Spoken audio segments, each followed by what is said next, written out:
El siguiente espacio es una presentación de SECOM, primer servicio de compañía de Uruguay y del mundo.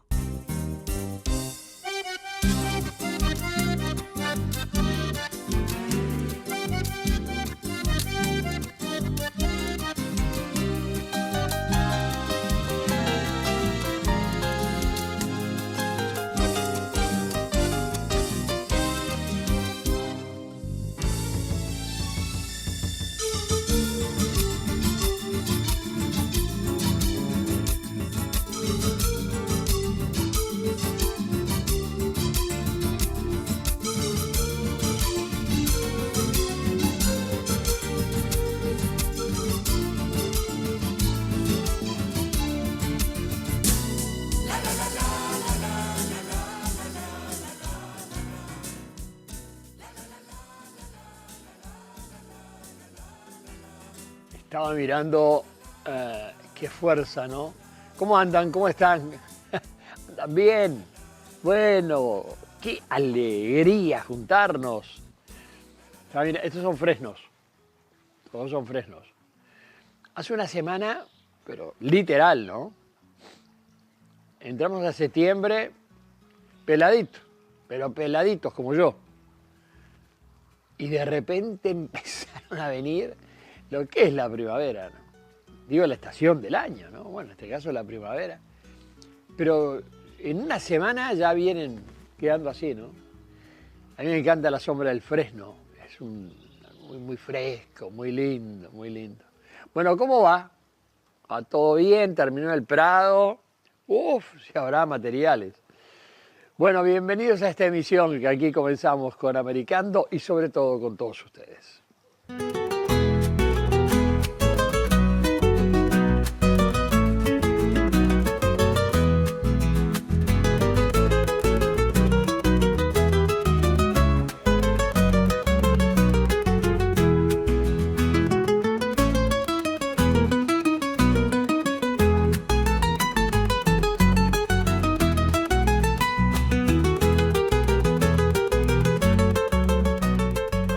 Por eso en la charla que hacíamos ayer decía, hay que documentarse, hay que estudiar para armar un recado. Porque hay documentación. Hay infinidad. Hay crónicas, hay libros, hay mucha pintura y hay fotos. Blanes fue un estudioso. Yo ayer hablaba con gente y decía, bueno, el que no tenga ganas de leer, que no tenga ganas de estudiar, que no tenga, agarre una pintura de Blanes y busque representar al gaucho que Blanes pintó, que pintó un montón. Ver qué tipo de estribo está usando, qué silla, qué poncho, si usaba cribado, si usaba un chiripá, qué rebenques, cómo eran los juegos de soga de esa época. Ese es el estudio. Y por ahí van a decir, es representar una época, de punta a punta.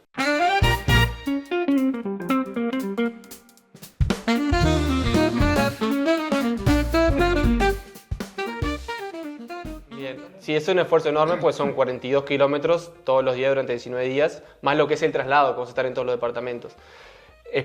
Me preparo haciendo una carga semanal de kilómetros, no diaria, sino en semana. En la semana, por ejemplo, quiero cargar más de 100 kilómetros en total. Que bueno, puedes correr un día 15, otro día 20 y así vas sumando hasta completo. Eso es como yo lo tengo armado. Y algún día ayer el lunes corrí 25. Ayer no corrí, entrené piernas, hice un entrenamiento de piernas de fuerza.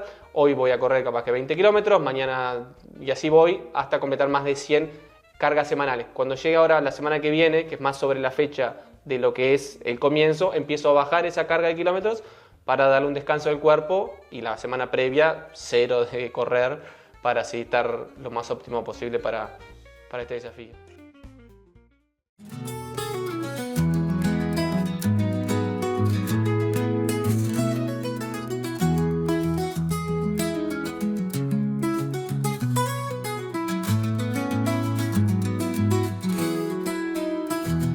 El mercado es difícil. Lo primero, la calidad, o sea, tener un buen producto y una buena calidad. Los años de trayectoria, la gente después te conoce. Primero yo empecé por el boca a boca. Cuando empecé a salir a los primeros lugares, una de las cosas que le dije a una persona que mi sueño era llegar al Prado. Y bueno, y acá estamos, ¿qué más podemos pedir?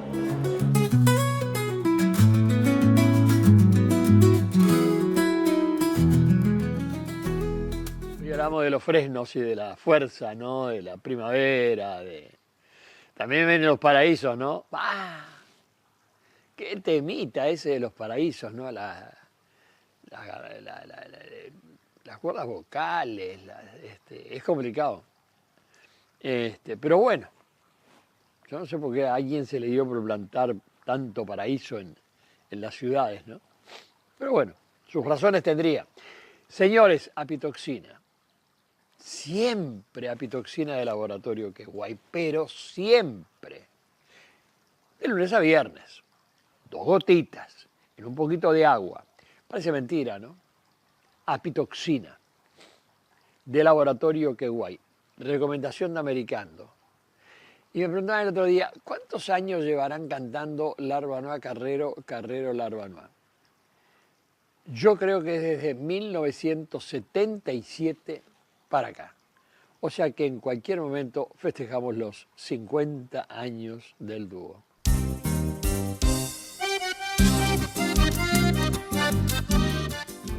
Mira, aquí estoy con Americano, con los 200 años de la Virgen de los 33.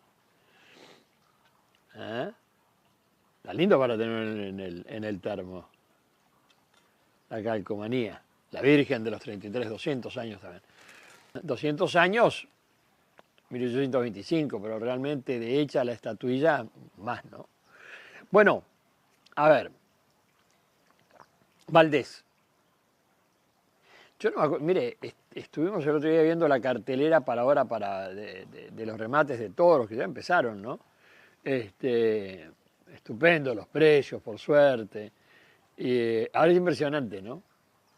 Que la Elisa, que frigorífico modelo, que la hormiga, que métase en la página de Valdés y ahí está toda la información de todo lo que el escritorio tiene para ofrecerle en este remate de reproductores 2025. Y ya que hablábamos de esto, recordemos algunas cosas de este Prado que fue realmente maravilloso. Es decir, de la exposición nacional e internacional en el Prado de Montevideo que auspicia la Asociación Rural del Uruguay.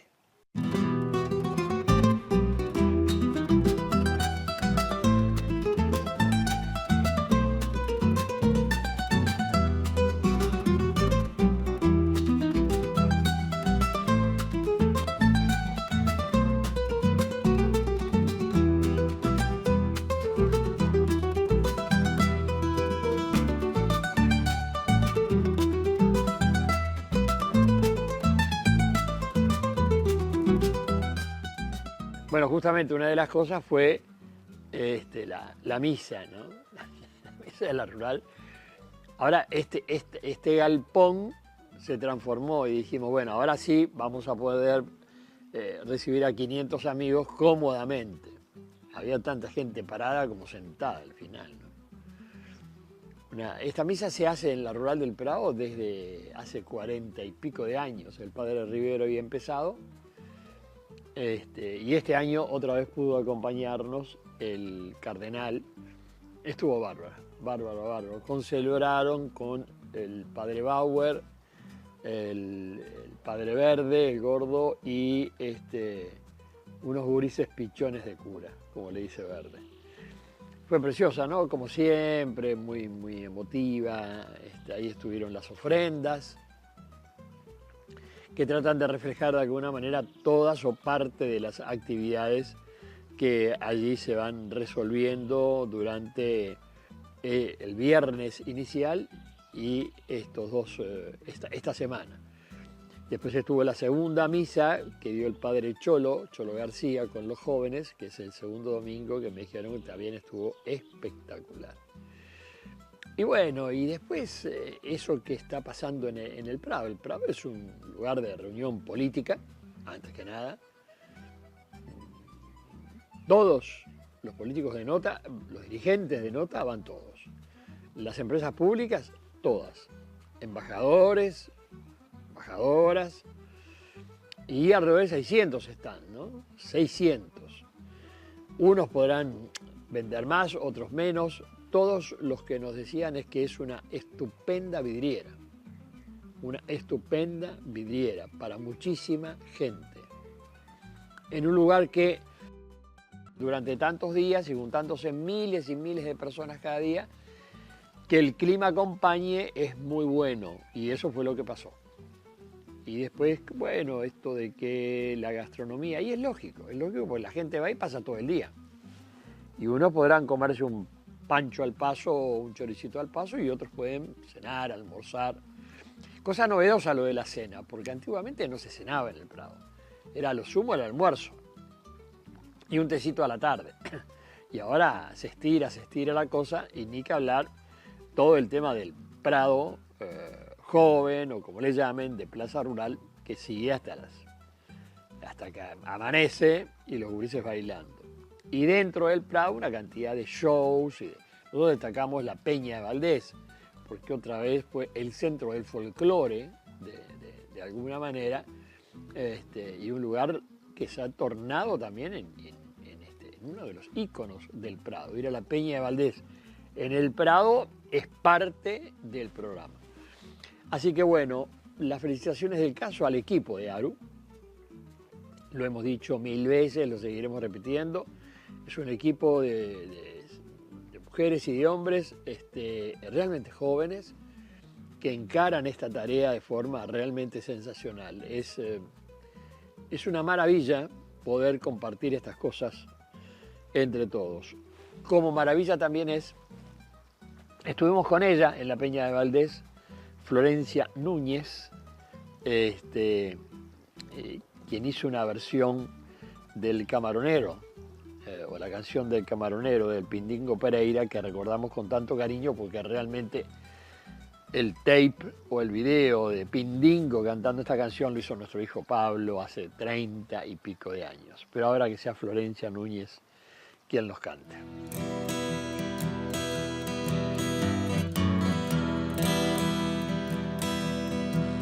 Y cuando el frío hace mella en tus carnes, pescador, buscas algo de calor guardado en una botella para renovar tu ardor. Tantas noches de trabajo compensarán tus fatigas cuando al agua tú le digas tu bendición, porque trajo a tus redes sus espigas. Le canto camaronero a tu perfil de agua y duna. Sabes vestirte de luna y con clavel de lucero te miras en la laguna. Canción del camaronero que lucha con tanto afán, va y vende redes que van transmutando los luceros en tibios trozos de pan. Mate, faroles, botellas, bote, parrilla y fogón, y a veces una reunión con contrapunto de estrellas brillando en el corazón. Mate, faroles, botellas, bote, parrilla y fogón, y a veces una reunión con contrapunto de estrellas brillando en el corazón.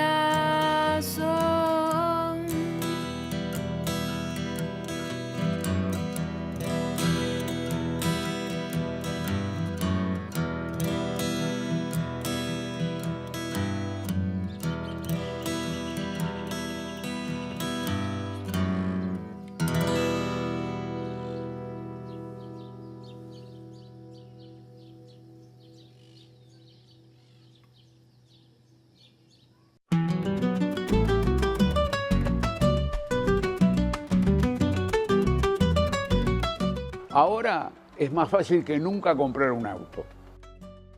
En Sobrero usted puede comprar un auto en 3 toquecitos. Nos llama, le decimos qué auto puede comprar y lo que puede gastar.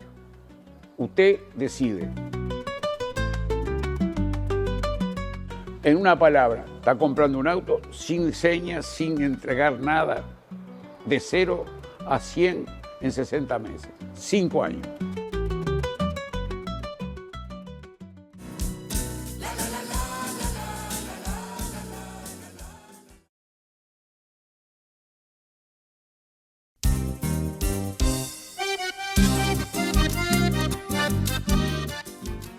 El otro día me puse a ver la página de Ornex y todo lo que tiene Ornex, ¿no? Es impresionante. Y cuántos técnicos, ¿no?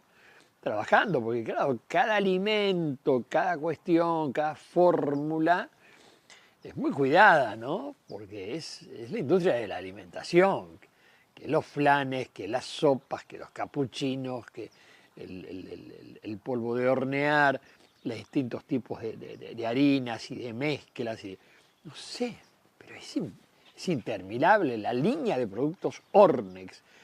Pero hay una cosa en común en todos, ¿no? Que por lo menos a mí me da eso. Tranquilidad. Tranquilidad. Ornex es la cocina de los uruguayos.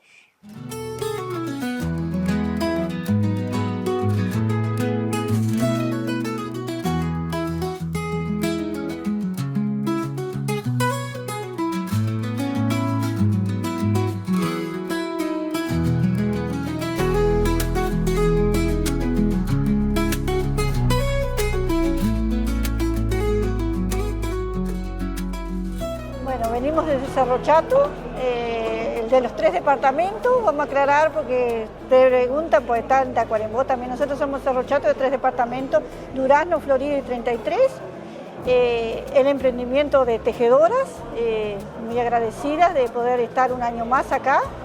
Con hace 4 años que venimos, desde el primer año hasta todo un éxito. Y bueno, en el caso mío es desde el vellón de la oveja llevado al proceso del material de la prenda. Y hacemos todo, el hilado, el escardado, el hilado, el teñido, el tejido, hasta llegar a la prenda. ¿Eso empezó como en vos? ¿Cómo se ha desarrollado esta técnica y esto? Sí, o sea, esto empezó hace 35 años. Vengo de una escuela rural, que es lo único que tengo, y bueno, me sirvió. ¿Escuela? Escuela 37 de chileno, y salí a trabajar, tenía 14 años, en ese momento, siempre lo digo, no me di cuenta, di con una familia que me dijo que me iba a dar un curso porque la edad que tenía, yo en ese momento no me di cuenta. ¿Qué edad tenías? Cuando ese tenía 14 años. Ah. Y lo hice en Sarandí del Chile, en el taller de artes plásticas. Y lo hice como un hobby, le soy sincera. En ese momento dije, es un día que voy, que no trabajo, y bueno, pero sí de que lo hice siempre dije que me gustaba lo que hacía y que yo un día lo iba a seguir. Surgió que me casé, tengo una familia, tengo 2 hijas. Quise que mis hijas tuvieran una profesión o que estudiaran, que hicieran algo. Logré. Y el día que ellas fueron independientes, dije, seguir lo mío, que hasta el día de hoy lo sigo, y también hace 7 años lo estoy aplicando, que doy talleres, he dado en 33, en Cerro Chato hace 7 años que doy, porque soy una de las que digo que tenemos que sembrar para hoy o mañana que quede esto nuestro, que lo sigan haciendo. ¿Cómo es el mercado? ¿Es difícil? ¿Se accede? ¿Cuáles son las recomendaciones? Sí, el mercado es difícil. Lo primero, la calidad, o sea, tener un buen producto y una buena calidad. Los años de trayectoria, la gente después te conoce. Primero yo empecé por el boca a boca. Cuando empecé a salir a los primeros lugares, una de las cosas que le dije a una persona que mi sueño era llegar al Prado. Y bueno, y acá estamos, ¿qué más podemos pedir? Hace 4 años. ¿Qué significa este galpón del Prado una vez en estos 10 días? Pero que me parece que lo han aprovechado muy bien, porque ustedes esto está armado precioso, Sí. en fin.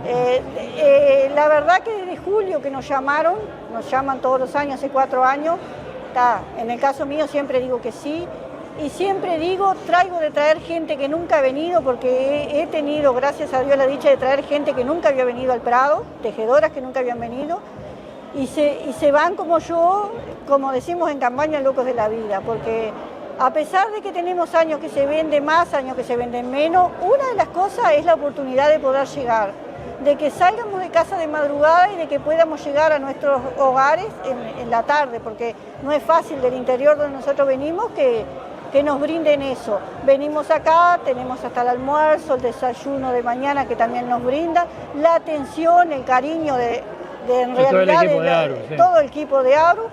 Y bueno, y otra cosa que se hace, aparte de que a veces vendemos o no, es entregás mucha tarjeta, te haces tarjeta, entonces entrega mucha tarjeta, la gente después te llama. Yo le llamaría que es para nosotros los artesanos o las tejedoras en este caso, muy buena visión. Pero nada es porque sí, nada es gratis. ¿A qué hora movés para venir a estar un día de exposición y venta en el Prado? ¿A qué hora moviste? Bueno, si yo le voy a decir, López, que yo vengo preparando esto hace una semana, claro. Porque yo les explicaba hoy que tenemos que terminar, que hay que poner grifa, que hay que arreglar valija, que hay que...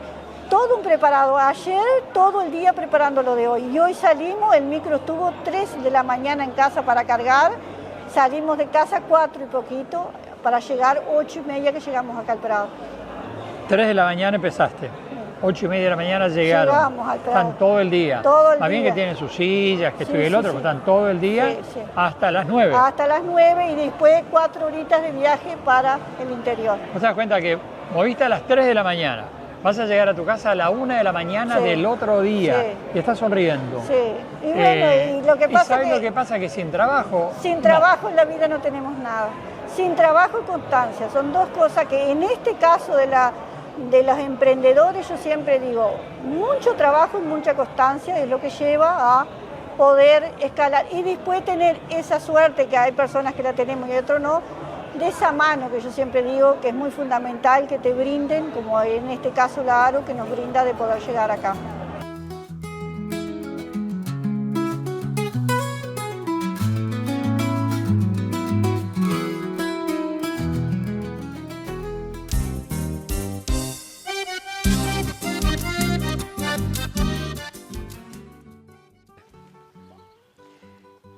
En unos minutos aquí en Americando vamos a ver un capítulo de Manos al Arado con el queridísimo padre Cura Verde sobre un banco de alimentos. Es muy interesante esto porque bancos de alimentos hay en otras partes del mundo.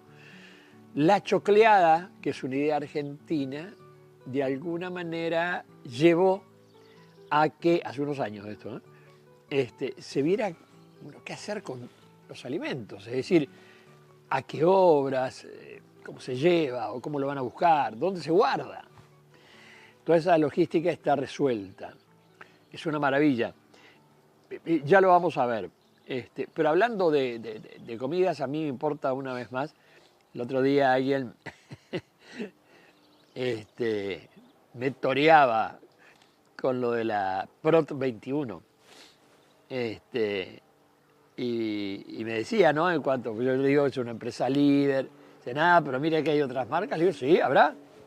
Nosotros visitamos las marcas, vemos, tratamos de asesorarnos, de asegurarnos de que cuando le decimos usted consuma Prot 21, que su perro, que su gata, que su gato, que su perra, consuma Prot 21, vamos a la planta, vemos los ingredientes, hablamos con los técnicos, vemos de qué forma está. Elija la línea de Prot para sus mascotas.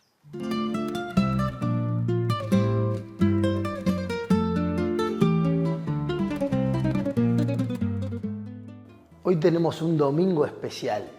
En Manos al Arado queremos invitarlos a conocer una obra que se dedica a ayudar a quienes ayudan, porque las cosas grandes se logran trabajando en equipo. Los invito a conocer el Banco de Alimentos.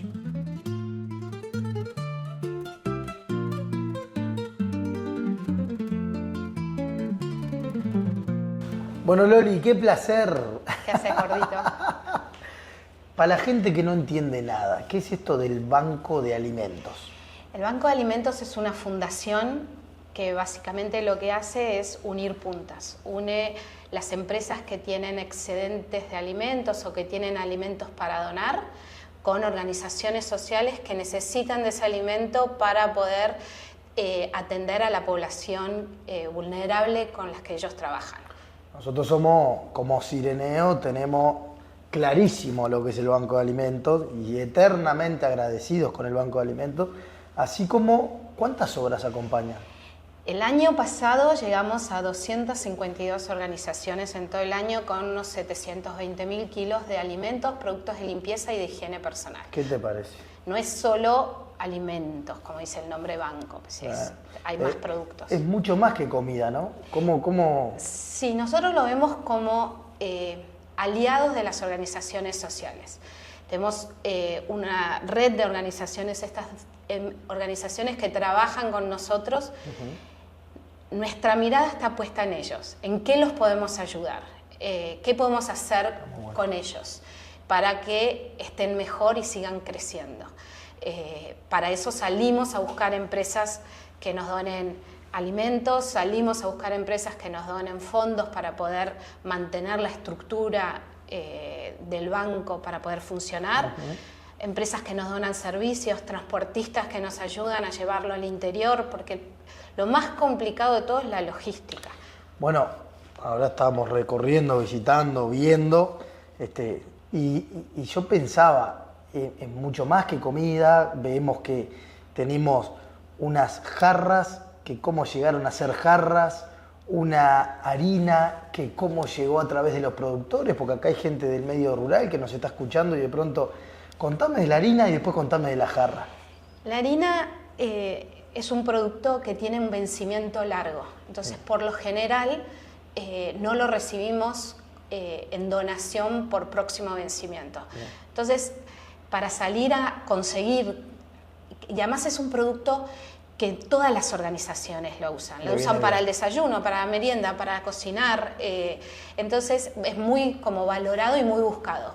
Entonces fuimos a los productores rurales y los invitamos a sumarse cariñosamente a que nos donaran trigo junto al Molino Dolores. Cuando ellos liquidaban el trigo con el Molino Dolores, decían cuántos kilos eran para el Banco de Alimentos. Y el molino nos lo entregaba, la mitad de esos kilos en harina, en bolsas de 1 kilo de harina, para que nosotros podamos repartir harina durante todo el año. Un ganar-ganar de todas las partes. Sí, porque es una forma de que el productor rural también llegue a 200 organizaciones, claro. ¿Entendés? Que si vos lo tratás de hacer solo es muy difícil de coordinar. Y con su producto. Con su producto. Porque a veces está bueno compartirlo, porque a veces uno piensa que solo con plata se colabora, y a veces un productor rural con el producto que está haciendo puede llegar. Recién decíamos, no es solamente comida, es mucho más. Y veíamos estas jarras que me parecen impresionantes. ¿Cómo llegamos a estas jarras? Con Aproles, uno de nuestros donantes, y había hecho esta movida junto a ATMA, reciclaron los potes de helado y armaron jarras, las viste, las violetas esas, que... Las estamos viendo. Las estamos viendo. Que lo que hicieron, nos las entregan y nosotros vamos entregando a todos los beneficiarios con los que trabajamos. Entonces es como que reponen ese producto que ellos también necesitan.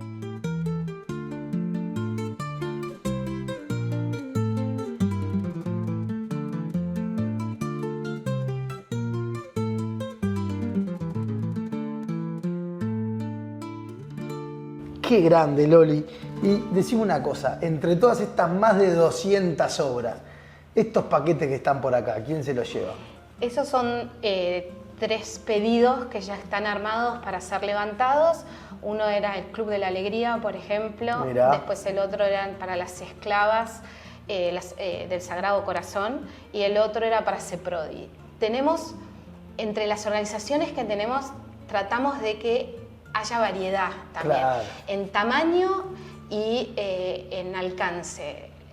La gran mayoría están en el área metropolitana, pero estamos trabajando mucho para llegar a todos los departamentos. Según a lo que se dedican también, porque por ejemplo CEPRODI con todo lo lindo que hacen con las mujeres, la obra Bané con todo lo que hacen con la educación, Está buenísimo. y así podemos seguir viendo cada obra y ustedes van pensando qué le sirve a cada quien para tratar de ser asertivos, ¿es así? Tenemos un grupo de voluntarios que lo que hacen es visitan semanalmente las organizaciones para entender bien qué servicios brindan, qué cantidad de días, qué público atienden, qué capacidad de frío tienen, que no, para saber qué le podemos Claro. mandar o qué no.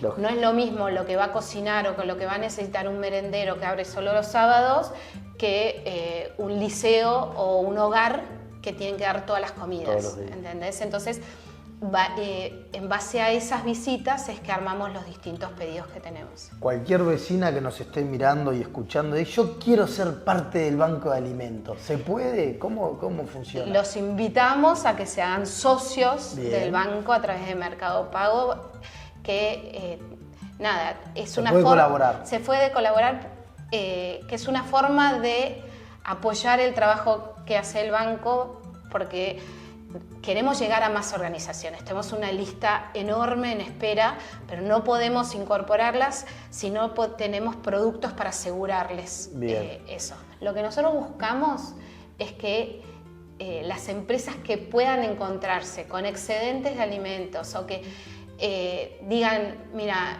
yo quiero asegurarles tantos kilos de algo, estamos nosotros para gestionar eso, para poder llevarlo a la gente. El año pasado llegamos alrededor de 50.000 personas con esas 250 organizaciones. Entonces, el alcance es enorme. Una empresa que nos hace una donación grande, sus productos pueden llegar a más de 100 organizaciones No, es buenísimo. con un producto. Entonces, tenés un impacto más fuerte. Total. También está bueno que las empresas o las personas conozcan estos lugares. Está bueno. Tú con el programa, cuando vas visitando las distintas organizaciones, se te vuela la cabeza. Es precioso. ¿O no? Es como, es más lo que te llevas vos adentro conociendo a esta gente y el trabajo que hacen que lo que ellos están brindando, con lo que vos brindás haciendo esta acción. Entonces, invitamos y por lo general tratamos de que el voluntariado sea en el área de influencia de esa empresa. Está buenísimo. Porque es donde, para que la gente que además esté ahí vea que esa empresa que está cerca también ayuda. Amigar las partes, Es crear esa parte. puentes. Son alianzas. Sí, puentes. Me parece que la alianzas. forma de mejorar como país, como sociedad, es Espalda aliando. con espalda. Claro, tal cual. Loli, última, la de la yapa. ¿Qué te mueve a vos a hacer esto? ¿Por qué lo haces? Porque esto es muy vocacional. Yo vine acá hace 20 años y Uruguay me abrió las puertas. Uruguay, mis hijos se educaron acá en Uruguay, trabajamos acá y crecieron y estudiaron acá. Y me parecía, cuando me encontré con este proyecto, que era una forma de devolverle a Uruguay cómo me abrió las puertas a mí y a mi familia cuando nos vinimos. Hace poquitos días se cumplieron los 6 meses de la partida del Papa Francisco. Y él muchas veces hablaba de la cultura del descarte, especialmente el Evangelii Gaudium. Él decía, se descarta lo que no sirve, se descarta a los ancianos, se descarta a los jóvenes que no tienen empleo, se descarta a los niños no deseados, se descarta hasta nuestra hermana la tierra. Y frente a esta lógica, él propone la cultura del cuidado y del encuentro, frente a esta cultura del descarte. Por eso celebro haber llegado a conocer la obra del Banco de Alimentos, que justamente busca que lo que para muchos es un descarte, para otros sea lo esencial. Busca no descartar tantas cosas buenas que terminan siendo valiosas y fundamentales para la vida de aquellos que tantas veces son descartados. Por eso desde aquí, desde el Banco de Alimentos, les mandamos un fuerte abrazo. Y hasta el cielo, no paramos.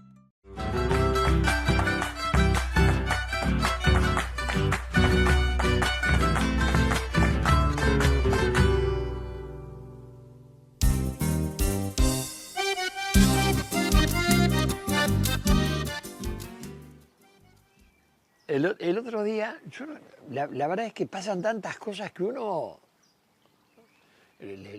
Temas que estaban muy instalados en el Prado, por ejemplo, todo el tema de quién había dicho y si era verdad o no que el escudo que querían sacar el caballo, la vaca o el cerro, no sé qué querían sacar y poner una playa o poner un tamboril. Eso estaba bastante instalado. Después vino otro tema, lo de los facones, o que no se podrían dar con cuchillos, o que habría que ver quién entrara con cuchillo.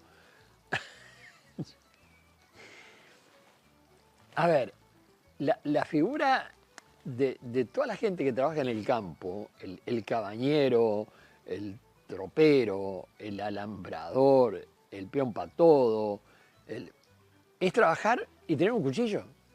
El cuchillo es parte de alguna manera de la mano, del brazo, para cortar lo que sea, pero para todo. Para todo tiene que estar el cuchillo ahí como elemento esencial. Y después pasó que cada uno pretende tener el cuchillo más lindo. Y vino toda la parte de lo que tiene que ver con la platería criolla y todo. Y después toda la parte de la guasquería y todo esto. Todo esto, porque ahora vamos a hablar de ese tema con un súper especialista, que es Santiago Marsili de la Argentina, que nos acompañó en el certamen o muestra, como le quieran llamar, no importa, en la juntada de recados en el Prado, que fue maravillosa, de hermanos argentinos y brasileros y, por supuesto, uruguayos que están al nivel, sin lugar a dudas. Uruguay en todo eso está estupendamente bien. Bueno, la cuestión es que yo lo que le quería decir es que si usted, sobre todo si está en el centro del país, y si no, no importa, esté donde esté, platería criolla de hoy día, hecha por orfebres, por artistas, por artesanos uruguayos, Óptica Sarandí del G. Óptica Sarandí del G. Por supuesto, en Sarandí del G. Ya va, se hace los lentes que estaba necesitando y mientras espera, mira, algún cuchillo, alguna cosa. Señores, miren qué lindo material.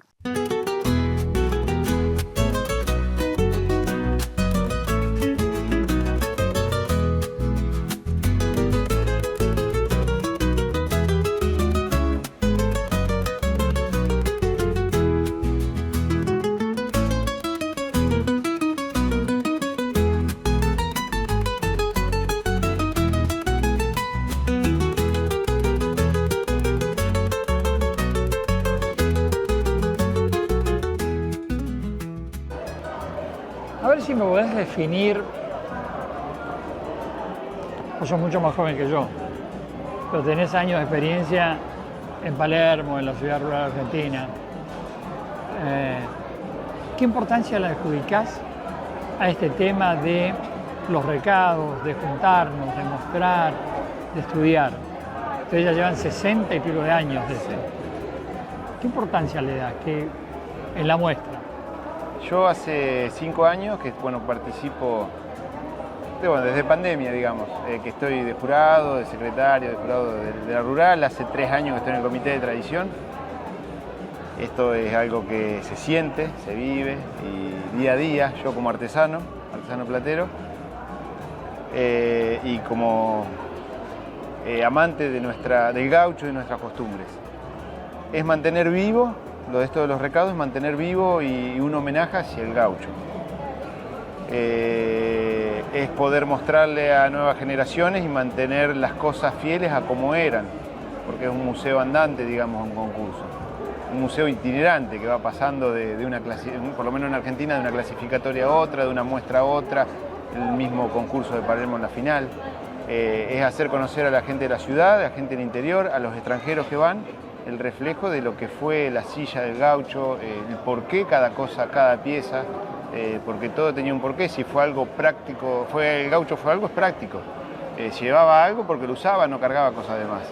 Yo te digo, estoy seguro que está mirando mucha gente, viejos, más jóvenes. ¿Por dónde se empieza a armar un recado? Vos querés tener un recado histórico para participar, allá en Argentina, acá en Brasil, no importa. ¿Cuál es el camino?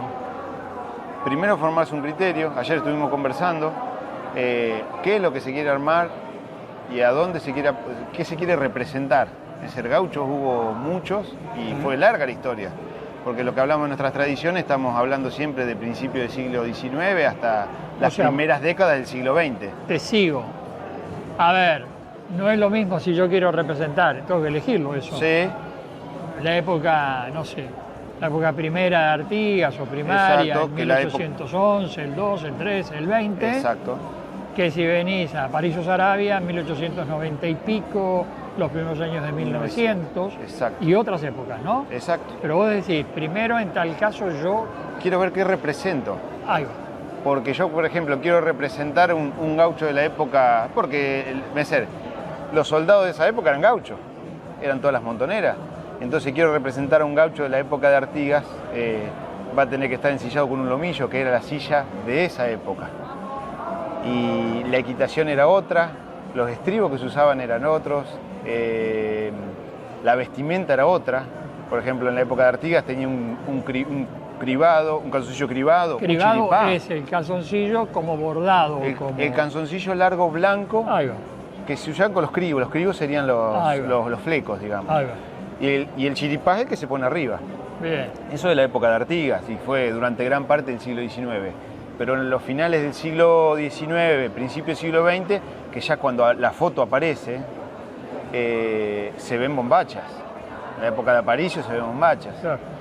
Por eso en la charla que hacíamos ayer decía, hay que documentarse, hay que estudiar para armar un recado. Porque hay documentación. Hay infinidad. Hay crónicas, hay libros, hay mucha pintura y hay fotos. Blanes fue un estudioso.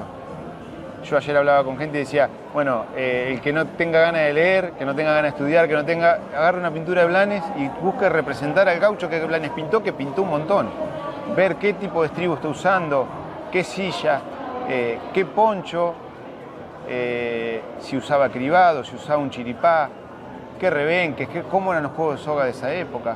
Ese es el estudio. Y por ahí van a decir, es representar una época, de punta a punta, porque por ejemplo, un caso que hay que tener en cuenta, que allá se evalúa muchísimo, es el tema de los tuces, el largo de las colas.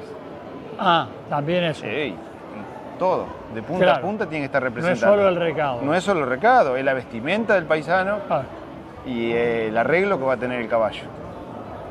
El tuce que, por ejemplo, hablo más por Argentina, pero el tuce que se usó en el siglo XX, que un tuce recto más bajo, cambia mucho al tuce de cogotillo bien arqueado y cortito que se usaba en el siglo XIX. El largo de las colas era una deshonra para el gaucho andar con un caballo cola corta en el siglo XIX y sin embargo en el siglo XX ya se cortaron arriba del garrón las colas. Vos estás también en el mundo de la guasquería, sí. Aunque tu fuerte realmente es la platería, pero en este tema también de los recados y esto, con la responsabilidad de actuar en la Asociación Rural Argentina, que es una entidad como la nuestra, acá en Uruguay, centenaria. Sí. Además ustedes tienen una comisión que actúa permanentemente, la Comisión de Tradición. Se trabaja todo el año. Se trabaja todo el año. ¿Cómo va la cosa en la transmisión a los más jóvenes? Porque está bien, vos sos mediana edad. Sí. Y gente más grande que vos ya pasó alguna vez. Y hoy va cambiando totalmente el tema de la información, el tema de los deseos. ¿Cómo va la gurizada? Y hay que tener un contacto cercano y lindo y que se enganchen. Mi inicio fue en el Fortín Pergamino y es un semillero de chicos, los hijos de todos están participando. El 29 del mes pasado hicimos una charla con Manuela Niñani, que forma parte del Comité de Tradición también, en el Fortín, y la primer fila era todo de chicos. Y hablamos 1 hora y cuarto, y una hora y cuarto estuvieron sentados ahí, escuchando y en silencio. la verdad que es una satisfacción grandísima. O sea, habría algo de 90 personas y esas charlas son las que tratamos de ir haciendo en diferentes lugares, porque es la manera de llegar, de hablar, de tradición es transmitir, Claro. transmitir el pasado. Claro. Como decía, tenemos que estudiarlo para poder transmitirlo y es la única manera de hacerlo perdurar en el tiempo.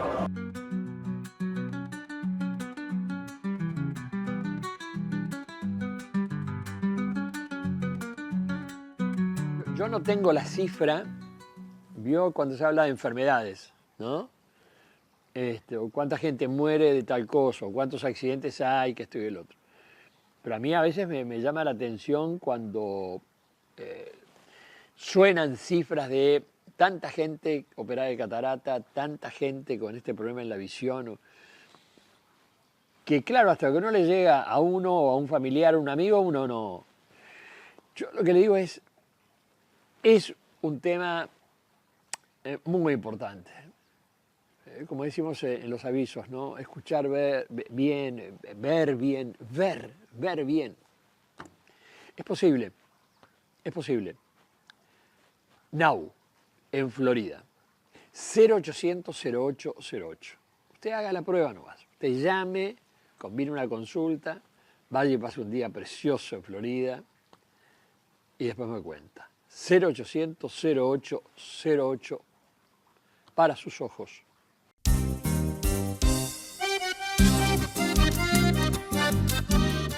Va a llegar el momento de una historia de vida, de estas historias de vida que nos cuenta SECOM, que tienen tantos puntos en común entre las historias de vida, pero que todas tienen mucha cosa en común con SECOM. Porque en definitiva, también SECOM como empresa es una historia de vida, de la vida de una empresa. Pero las empresas están hechas por personas. Esas personas tienen sentimientos, ideas, planes, algunas andan, otras quedan a mitad del camino. Y SECOM tiene la maravilla de que van 34 años trabajando con ustedes, la maravilla de que ustedes confían, porque es una confianza a futuro también, ¿no? El día que yo necesite, pues de repente ahora no, pero el día que yo necesite que alguien me cuide, que alguien esté al lado mío, bueno, lo voy a tener. Y esa es esa maravilla de relación, de cariño, en fin, de SECOM, con todo su equipo, y cuando digo el equipo es todo, poco menos que todo el país. El nombre de SECOM, esta historia que no se la pueden perder. El siguiente espacio es una presentación de SECOM, primer servicio de compañía de Uruguay y del mundo. Muy bien, siendo las 8:20 de la mañana y acá estamos, ahí está lo que es el Arroyo Carrasco y vamos a arrancar la corrida. De cumpleaños.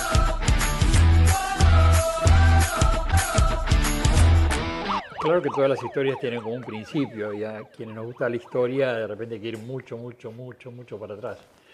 Me parece que no es tu caso, porque sos un tipo muy joven. ¿Qué edad tenés? 37 años. Todo tiene un porqué en la vida en general. Si uno rasca, Sí. uno no corre solo por correr, por el ejercicio. Sino... Sí. ¿Cómo es este tema contigo y qué lugar ocupa en tu vida? ¿Por qué llegó? El deporte llegó como una salvación a lo que es donde yo estaba en ese momento.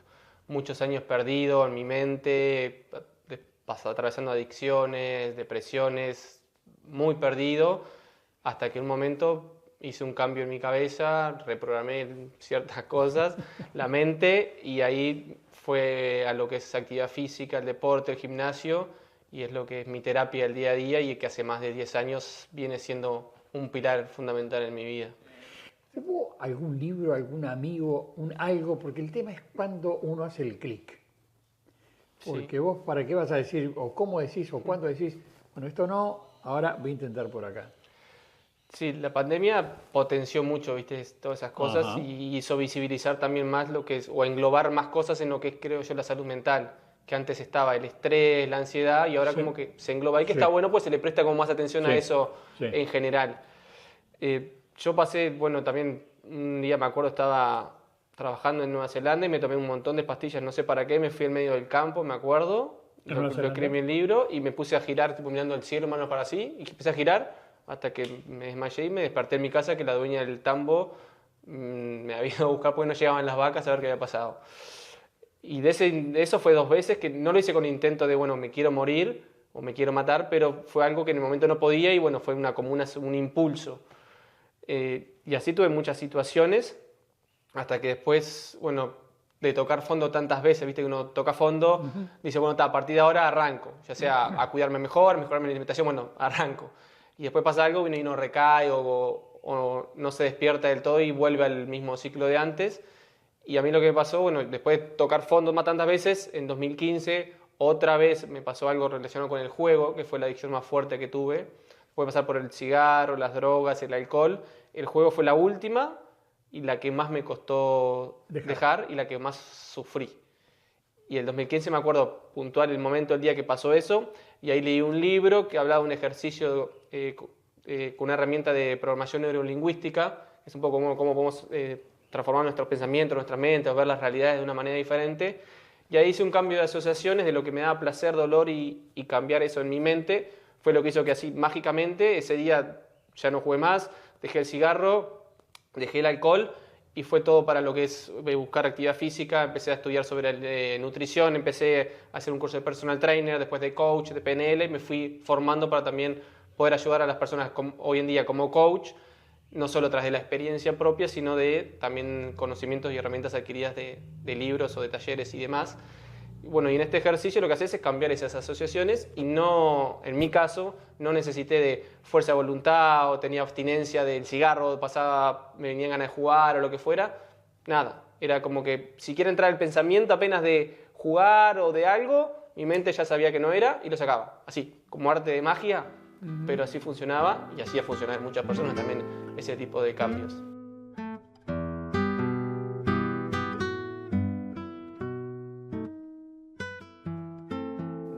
El correr empezó hace aproximadamente 2 años como parte de algo que hago semanalmente. Hace más o menos años. Sí, corría capaz alguna vez puntual, pero una vez y después capaz que los 3 meses, por ahí, no sé, se me ocurría correr.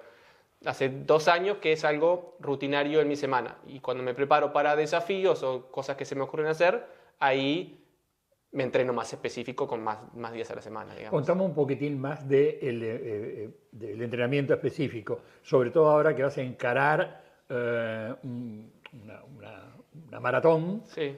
o una serie de maratones, que es Son 19 maratones son 19 consecutivas. maratones, que es muy, no sé si en el mundo esto se ha dado, si es como novedoso, a mí me suena enorme esfuerzo.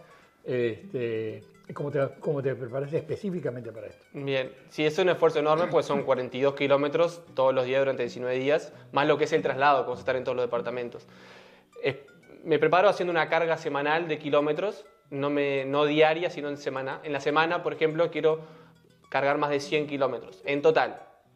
Que bueno, puedes correr un día 15, otro día 20 y así vas sumando hasta completo. Eso es como yo lo tengo armado. Y algún día ayer el lunes corrí 25, ayer no corrí, entrené piernas, hice un entrenamiento de piernas de fuerza, hoy voy a correr capaz que 20 kilómetros, mañana y así voy hasta completar más de 100 cargas semanales. Cuando llegue ahora la semana que viene, que es más sobre la fecha de lo que es el comienzo, empiezo a bajar esa carga de kilómetros para darle un descanso al cuerpo y la semana previa 0 de correr para así estar lo más óptimo posible para este desafío. Gracias por acompañar. O sea, no lo esperaba. Muchas gracias, de verdad, a todos.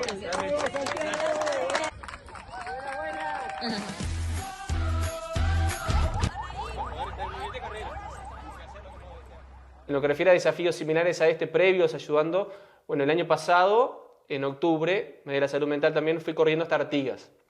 Y fueron 14 días consecutivos. Montevideo Artigas. Montevideo Artigas. 14 días. Son 700 por ahí. 600 kilómetros fue en total. 600. De Montevideo corrí 50 kilómetros hasta Canelones. Dormí en Canelones, 50 kilómetros a Florida. Después a Sarandí Grande y bueno, sigo avanzando cada 50, 40, dependiendo donde había un pueblo para dormir, así avanzando. Tenía un equipo de Yani Rama, que es una entrenadora de running, que me acompaña en estos desafíos solidarios. Ella viene en el auto con toda la comida, el equipaje, y bueno, yo así íbamos avanzando. Tiene un buen planeamiento todo esto, no es, bueno, salgo a correr y salgo. Hay que poner una estrategia de alimentación, de descanso, de recuperación. Y ahí en ese desafío apoyamos lo que es a nivel institucional a Facenda de la Esperanza, que compramos material de gimnasia para estimular lo que es el deporte. Facenda de la Esperanza trabaja con personas en recuperación de adicciones, y con Merenderos Santa Isabel del barrio Santa Isabel de Tacuarembó. Esa fue la que hicimos en octubre. Y el impacto que tuvo eso en la gente, nosotros arrancamos corriendo de acá, y yo iba avanzando, y me iba avanzando, se iba corriendo más la voz, iba haciendo más... Y yo iba corriendo en la ruta, y de repente aparecía gente corriendo, de que no nos avisaban, yo no sabía. Y de repente caía uno, no, te vi en las redes que vine a acompañarte unos kilómetros. Y de repente yo iba por la ruta solo y aparecía uno, aparecían dos, aparecían tres. O sea, en algunos lugares, en Florida se acercó un hombre corriendo, y después salieron 3 personas más corriendo conmigo desde Florida. En Durazno se acercaron. En Carlos Reyles, un pueblo que yo no conocía, se acercó ahí llegamos, estaba la junta departamental ahí con las personas que habían del pueblo chico, yo no conocía, se acercaron a recibirnos, fuimos a la escuela agraria, me invitaron a conocer a los chicos, a contarles lo que es esto, conectamos con mucha gente, con muchas cosas muy lindas. Después en Curtina, un chico que vivía ahí se acercó en bicicleta, como 30 kilómetros en bicicleta, pues apareció, yo iba corriendo, apareció en bicicleta, no, vine a acompañarte, yo soy de Curtina. Y fue conmigo en bicicleta hasta ahí, hasta la Curtina, nos aconsejó dónde ir a comprar algunas cosas. Paso de los Toros fue impresionante. Yo iba corriendo, apareció Diego, me acuerdo, corriendo, un policía de ahí que había visto que estaba corriendo. Se sumó a correr conmigo. De repente apareció otro, y de repente es un grupo más sobre el pueblo, sobre el Paso de los Toros. Más gente, caravana de motos, o sea, con tránsito, fue impresionante. Y llegamos hasta la plaza principal porque nos estaban esperando ahí. Fue impresionante. Tacuarembó, bueno, iba por la ruta, apareció un grupo de personas, de la nada. Y de repente apareció otro grupo con música, parlantes, o sea, una energía impresionante. Y nos fuimos corriendo todos, y a medida que íbamos llegando a la ciudad de Tacuarembó, más gente. Y ahí sí éramos una caravana, no sé de cuántas personas corriendo, bicicletas, motos, autos, todo con una logística que Tránsito se ve que previó eso. Y iba acompañándonos, después la caminera. Porque vos no lo prevés. No. Yo ahí corría, llevaba este mensaje de generar más importancia sobre la salud mental y la actividad física en la vida de las personas. Ese es el mensaje fundamental que yo llevo con estas cosas. Y después está la parte solidaria de colaborar con estas fundaciones y compartir con la gente.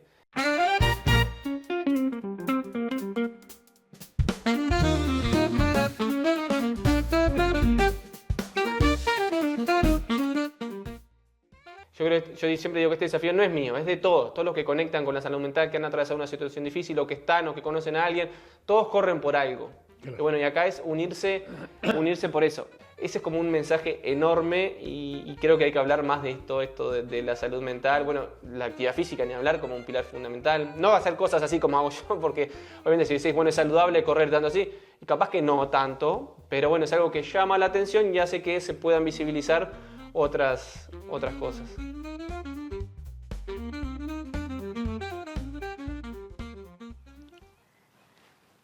Yo cuando nosotros hablábamos con Santiago Stirling, no había llegado todavía la noticia de esta maratonista, hija de uruguayos, que nace en México, que se cría en Inglaterra, que se forma después en Estados Unidos, y que obtiene ese título maravilloso de llegar tercero en una maratón mundial. Claro que es corriendo, y lo que va a hacer Santiago son maratones, que no tiene por qué hacerla en determinada cantidad de tiempo. Lo que importa es que cada día recorra 42 kilómetros, 160 y pico de metros. Yo no me lo imagino, se lo dije a él, se lo digo a ustedes, será una proeza de Santiago, que ha corrido mucho ya, en todo sentido, aunque es muy joven, y que ha demostrado que viene venciendo los obstáculos en esa carrera, como tantos de ustedes. Vamos a estar muy al tanto de lo que pasa con Santiago Stirling, con estas maratones por los otros, porque es correr por los otros, también por uno mismo. Abrazo grande. En 7 días habrá un sol de regalo, si Dios quiere. Va a querer.